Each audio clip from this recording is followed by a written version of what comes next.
২০০৫ সালের আগস্ট গ্রিসের আকাশে ভেসে যাচ্ছিল এক ভয়ঙ্কর ভুতুড়ে বিমান।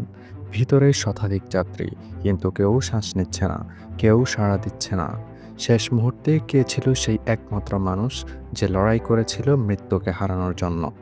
একটা যাত্রীবাহী বিমান মাটি থেকে প্রায় ১০ কিলোমিটার উপরে চুপচাপ উড়ে যাচ্ছে।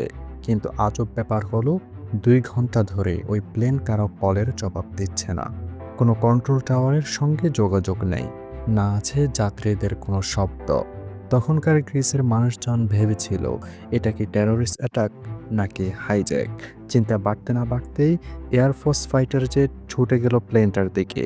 আর কাছে গিয়ে তারা যা দেখলো তা যে কাউকে কাঁপিয়ে দেবে।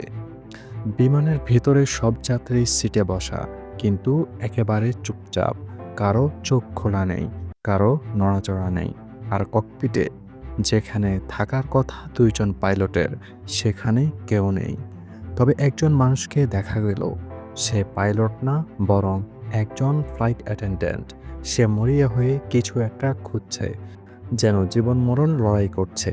কিছুক্ষণের মধ্যেই প্লেনটা হঠাৎ কাত হয়ে গেল, জ্বালানি ফুরিয়ে গেল, আর শেষ পর্যন্ত পাহাড়ের সাথে ভয়াবহ শব্দে আছড়ে পড়ল।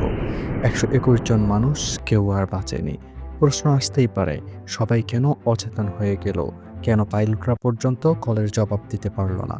তদন্তে বের হলো আসল সত্যি। আসলে বিমানের প্রেশারাইজেশন সিস্টেম ভুলভাবে সেট করা ছিল। টেক অফের পর ভিতরে পর্যাপ্ত অক্সিজেন তৈরি হচ্ছিল না।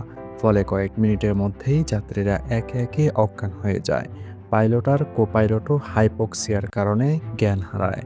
অটোপাইলট চালু থাকার কারণে বিমানটি চুপচাপ আকাশে উড়ে যাচ্ছিল, কোনো চালক ছাড়াই। এমন অবস্থায় যে মানুষটিকে ফাইটার জেট দেখছিল, সে ছিল ফ্লাইট অ্যাটেন্ডেন্ট আন্দ্রোয়াস প্রোড্রোমো। তার ছিল ছোটখাটো পাইলট ট্রেনিং। সে অক্সিজেন মাস্ক পরে মরিয়া হয়ে ককপিটে ঢুকে প্লেন বাঁচানোর চেষ্টা করেছিল। একবার ভাবুন তো, সবাই অচেতন, কেউ নেই, আর একা সে ককপিটে দাঁড়িয়ে লড়াই করছে।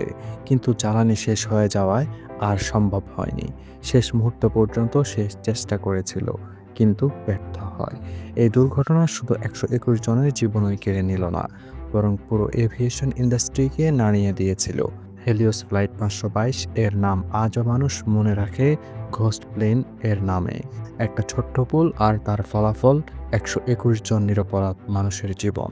কিন্তু শেষ মুহূর্তে সেই সাহসী ফ্লাইট অ্যাটেন্ডেন্টের গল্প আজও সবাইকে শিহরিত করে, কারণ মৃত্যু সামনে থাকলেও সে হাল ছাড়েনি।